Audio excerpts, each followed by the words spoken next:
Hi everyone, welcome back to my YouTube channel. അപ്പോൾ ഞാൻ നേരത്തെ വീഡിയോയിൽ പറഞ്ഞ പോലെ തന്നെ ഞാൻ മൺഡേ, അതായത് ഇന്ന് Monday morning to lunch time വരെയുള്ള അവിടെ നടന്ന കാര്യങ്ങൾ അപ്ഡേറ്റ് ചെയ്യുക. ഇനി അടുത്ത് വരാൻ പോകുന്നത് ഭയങ്കര ക്രൂഷ്യലായിരിക്കും. അത് ഞാൻ വേറൊരു വീഡിയോ ആയിട്ട് ചെയ്യുന്നതായിരിക്കും.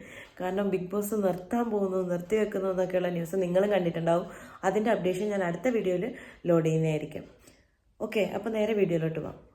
ആദ്യത്തെ തന്നെ ഞാൻ പറയാം, റാങ്കിങ് ടാസ്ക് എന്ന് പറഞ്ഞിട്ടൊരു ടാസ്ക് വന്നിട്ടുണ്ടായിരുന്നു. അതായത് ഇത് സാധാരണ ഒരു മിഡിലൊക്കെ ആകുമ്പോഴാണ് ഈ ഒരു ടാസ്ക് വെക്കുന്നത് എല്ലാ ബിഗ് ബോസിലും. അത് 3 hours ആണ് ഇതിനുള്ള ടൈം കൊടുക്കുക. പക്ഷേ ഏറ്റവും കുറഞ്ഞ സമയമാണ് ഇതിനുള്ളത്. അപ്പോൾ 1 hourനുള്ളിൽ റാങ്ക് ചെയ്യുക. അതായത് ബിഗ് ബോസ് പറഞ്ഞതെന്ന് വെച്ച് കഴിഞ്ഞാൽ ഇവർക്കൊരു ഇത് കൊടുത്തിരിക്കുക, ഫ്രീഡം.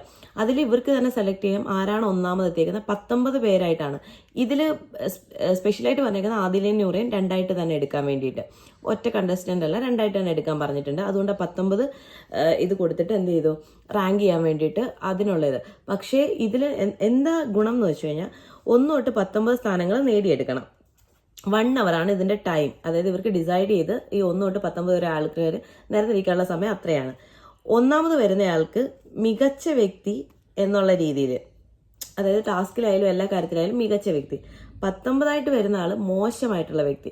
ഇങ്ങനെയാണ് തിരിക്കാൻ പറഞ്ഞത്. 20 സെക്കൻഡ്, അതായത് ഒന്നാമത് വരുന്ന ആൾക്ക് 20 സെക്കൻഡ്സ് സമയം കിട്ടും പണിപ്പുരയിലേക്ക് എൻട്രി. ഇത് പണിപ്പുരയും കൂടെ സ്വാധീനിക്കുന്ന ഒരു ഗെയിമായിരുന്നു. അപ്പോൾ ഫസ്റ്റ് വരുന്ന ആൾക്ക് 20 സെക്കൻഡും സെക്കൻഡ് വരുന്ന ആൾക്ക് 15 സെക്കൻഡും ബാക്കിയുള്ളവർക്ക് 10 സെക്കൻഡും ആയിരിക്കും കിട്ടുക. അപ്പോൾ ഇങ്ങനെ ഇത്രയും സെക്കൻഡിൽ ഇവർക്ക് പണിപ്പുരയിൽ എല്ലാവർക്കും കയറാൻ പറ്റും. 1000 പോയിന്റ് എല്ലാവർക്കും ലഭിക്കും. എല്ലാവർക്കുമായിട്ട് 1000 പോയിന്റും കൂടെ ലഭിക്കും. 1 hourനുള്ളിൽ ടാസ്ക് ഈ പറഞ്ഞ ടാസ്ക് കംപ്ലീറ്റ് ചെയ്യണം. അതേപോലെ തന്നെ ഏകകണ്ഠമായ തീരുമാനമായിരിക്കണം ഉണ്ടാവേണ്ടത്. അതായത് ഒത്തൊരുമയോടുകൂടി ഉള്ള തീരുമാനമായിരിക്കണം. ആരെങ്കിലും ഒപ്പോസ് ചെയ്യുകയാണെങ്കിൽ ഇത് കംപ്ലീറ്റ്ലി റിജക്റ്റ് ആവും. അതേപോലെ തന്നെ ഇവരെല്ലാവരും കൂടി അപ്പോൾ ഡിസ്കഷന് പോയി. എൻ്റെ ദൈവമേ, അനീഷിൻ്റെ കാര്യം പറയുകയാണെന്നുണ്ടെങ്കിൽ ഉണ്ടല്ലോ, നമുക്ക് ടി വിയിലോട്ട് കയറി ഇരുന്ന് ഒരു അടി കൊടുത്തിട്ട് വരാൻ തോന്നുന്ന രീതിയിലുള്ള സംസാരമാണ്. അവരെ ആക്ച്വലി സമ്മതിച്ചു കൊടുക്കണം. അത്രയും മൈൻഡ് ഗെയിം ആയതുകൊണ്ട് തന്നെ നമ്മുടെ മൈൻഡ് ഡിസ്റ്റർബ് ആവുമല്ലോ. ഞാൻ തന്നെ വിചാരിച്ചു പുള്ളി എന്താ ഇങ്ങനെ എന്ന് വെച്ച് കഴിഞ്ഞാൽ, എല്ലാവരും ഇങ്ങനെ ഡിസ്കഷന് പോയപ്പോൾ തന്നെ അനീഷ് പറഞ്ഞു, എനിക്ക് ഫസ്റ്റ് റാങ്ക് തന്നെ വേണം, എനിക്ക് ഒന്നാമത് തന്നെ വേണം, ഞാൻ ഒന്നാമതാ, എനിക്ക് ഫസ്റ്റ് തന്നെ വേണം, ഞാൻ ഫസ്റ്റേ ഇരിക്കുള്ളൂ. ഇടതുനിന്ന് വലതിലേക്കുള്ള രീതിയിലാണ് സോഫയിൽ ഇരിക്കേണ്ടത് ഫസ്റ്റ്. അപ്പം തന്നെ അനീഷ് മറ്റേ സോഫയുടെ ഒരു ചെറിയ പോർഷൻ ഉണ്ടല്ലോ, അതെടുത്തിട്ട് സെപ്പറേറ്റ് ചെയ്യാൻ പറ്റുന്നത്, ആ പോർഷനിൽ ചെന്ന് ഇരുന്നിട്ട് അവിടുന്ന് ഒരു വിധത്തിൽ എഴുന്നേക്കത്തില്ല. അപ്പോൾ ഇവർക്കുള്ള ബാഡ്ജ് വന്നിട്ടുണ്ട്, മീൻസ് 1 2 3 എന്ന് എഴുതിയ ബാഡ്ജ് വന്നിട്ടുണ്ട്. അതിട്ടിട്ട് വേണം ഇരിക്കാൻ വേണ്ടിയിട്ട് ആ ക്രമത്തിൽ. അപ്പോൾ അതൊക്കെ എടുത്തുകൊണ്ട് വന്നപ്പോഴത്തേക്കിന് അവസാനം ഷാനവാസ് മറ്റേ നമ്മുടെ ക്യാപ്റ്റൻ ആയിട്ടുള്ള ഫസ്റ്റ് ടാസ്ക് ആണെന്നാണ് എൻ്റെ തോന്നൽ. ഫസ്റ്റ് ടാസ്ക് ആണ്. അപ്പോൾ പുള്ളി കഴിവതും ഈ ഗെയിം കൊണ്ടുപോകാൻ വേണ്ടിയിട്ടുള്ള സ്ട്രാറ്റജി നോക്കുന്നുണ്ട്. കാരണം അനീഷ് ഒരു വിധത്തിൽ പുറകോട്ട് പോകുന്നില്ല. ഇവരോട്ട് അനീഷിന് കൊടുക്കാനുള്ള ഇതും ഇല്ല. കാരണം അയാൾക്ക് ഫസ്റ്റ് കൊടുത്താൽ അയാൾക്ക് ഇനി നോമിനേഷൻ ഉണ്ടാവില്ല. അതാണ്, അയാൾക്ക് കൊടുക്കാൻ പറ്റില്ല. അയാൾ നല്ലൊരു ഗെയിമർ അല്ല. കാരണം എല്ലാവർക്കും ഈ അനീഷിന് അത്രയ്ക്ക് ദേഷ്യമാണ്. അപ്പൊ ഷാനവാസ് നല്ല രീതിയിൽ തന്നെ ഈ ഗെയിം കൊണ്ടുപോകാൻ ശ്രമിക്കുന്നുണ്ട്. പക്ഷെ എന്ത് ചെയ്യാനാ, ഇവരാരും ആദ്യം ഈ ഫസ്റ്റ് എന്തോ ചെയ്തു, അനീഷിന് കൊടുത്തു ഷാനവാസ്. അപ്പൊ എന്ത് ചെയ്തു, ഷാനവാസിന്റെ തീരുമാനം നല്ലതാണെന്ന് പറഞ്ഞ അനീഷ് വീണ്ടും. അപ്പൊ ഇവർക്ക് ആദ്യം ഒരു സെക്കൻഡിലേക്ക് എല്ലാവരും ഒന്ന് ഓക്കെ പറഞ്ഞിട്ട്, എല്ലാവരും അല്ല കുറച്ച് പേരൊക്കെ പറഞ്ഞിട്ട് പിന്നെ പെട്ടെന്ന് തന്നെ തിരിഞ്ഞു.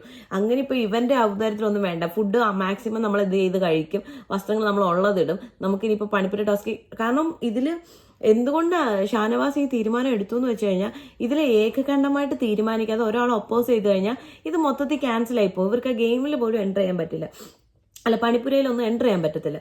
അപ്പോൾ ആ ഒരു കാര്യം ഓർത്തിട്ട് എല്ലാവരുടെയും കാര്യത്തിന് വേണ്ടി ഷാനവാസ് അത് ചെയ്തു. ഇതിൽ 2 ഭാഗമായിട്ട് തിരിഞ്ഞു. കുറച്ച് പേര് അനീഷിനെ ഫസ്റ്റ് ആക്കിക്കോ, എങ്ങനെങ്കിലും കയറാലോ, ബാക്കി ടൈമെങ്കിലും പണിപ്പുരയിൽ കയറാലോ എന്നുള്ള രീതി. ബാക്കിയുള്ളവർ പറഞ്ഞു ഇല്ല, അവന് ഫസ്റ്റ് കൊടുത്തോണ്ട് അങ്ങനെ ഫുഡ് കഴിക്കേണ്ട ഗതികേടില്ല.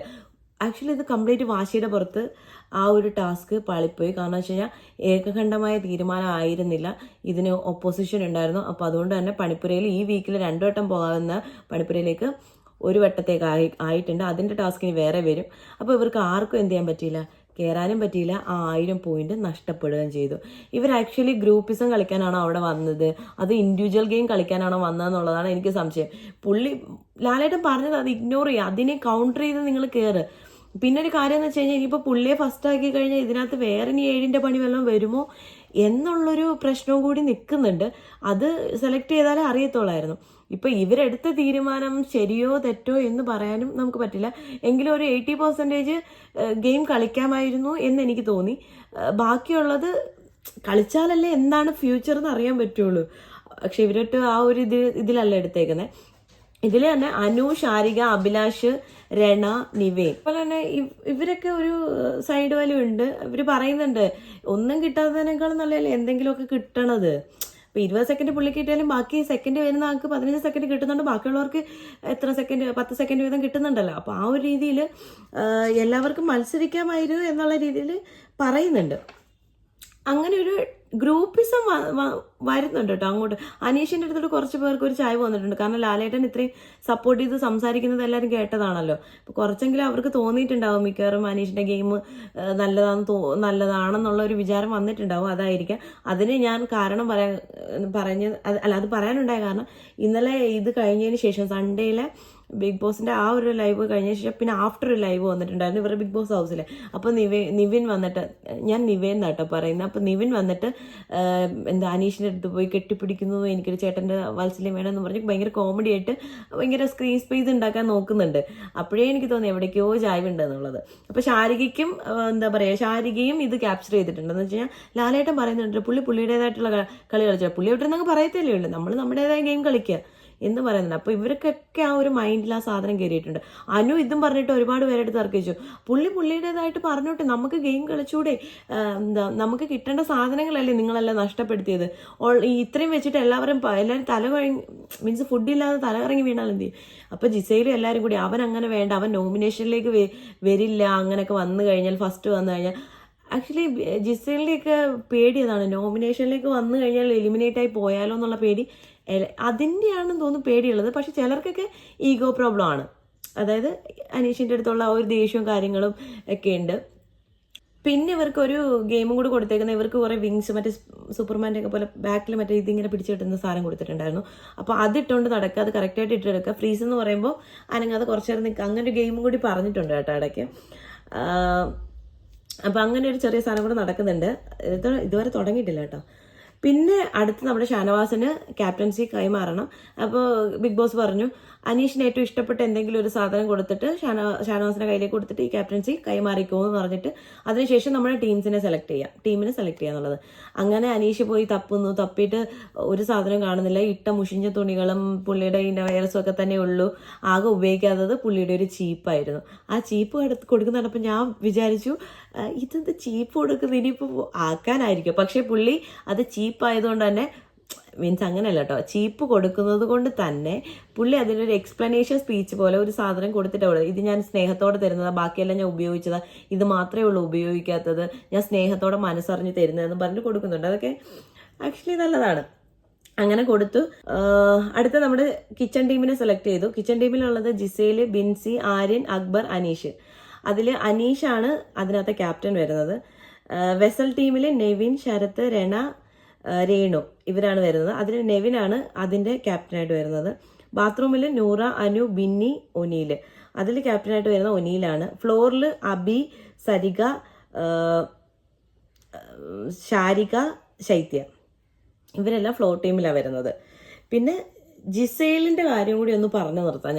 ജിസയിൽ റൂള് തെറ്റിക്കുന്നുണ്ട് ഭയങ്കരമായിട്ട്. കാരണം വെച്ച് കഴിഞ്ഞാൽ പുള്ളിക്കാരി ബിഗ് ബോസ് പറഞ്ഞ സമയത്ത് ഡ്രസ്സൊക്കെ കുറച്ച് മാറ്റി വെച്ചിട്ടാണ് കൊടുത്തത്. അത് ബിഗ് ബോസ് എടുപ്പിച്ചു. മേക്കപ്പ് സാധനങ്ങൾ എടുപ്പിച്ചു. ലിപ്സ്റ്റിക്ക് പേപ്പറിൽ പൊതിഞ്ഞിട്ട് വീണ്ടും ഉപയോഗിക്കുന്നുണ്ട്. അതേപോലെ മേക്കപ്പ് ഐറ്റംസ് എവിടേക്കോ വെക്കുന്നുണ്ട്. പുള്ളിക്കാരി ലാലേട്ടൻ കഴിഞ്ഞ വീക്കെൻഡ് എപ്പിസോഡിലും പറഞ്ഞു ഇതൊക്കെ ഉള്ളത് കൊണ്ട് പുള്ളിക്കാരുടെ ഒരു പെട്ടി തിരിച്ച് പറഞ്ഞു വിടുവാണെന്നുള്ള പണിഷ്മെന്റ് പോലെ. പക്ഷെ പുള്ളിക്കാരി പിന്നെയും അതൊക്കെ യൂസ് ചെയ്യുന്നുണ്ട് കേട്ടോ. അതിനി എന്തൊക്കെയാണ് ആഫ്റ്റർ എഫക്ട്സ് എന്ന് അറിയത്തില്ല.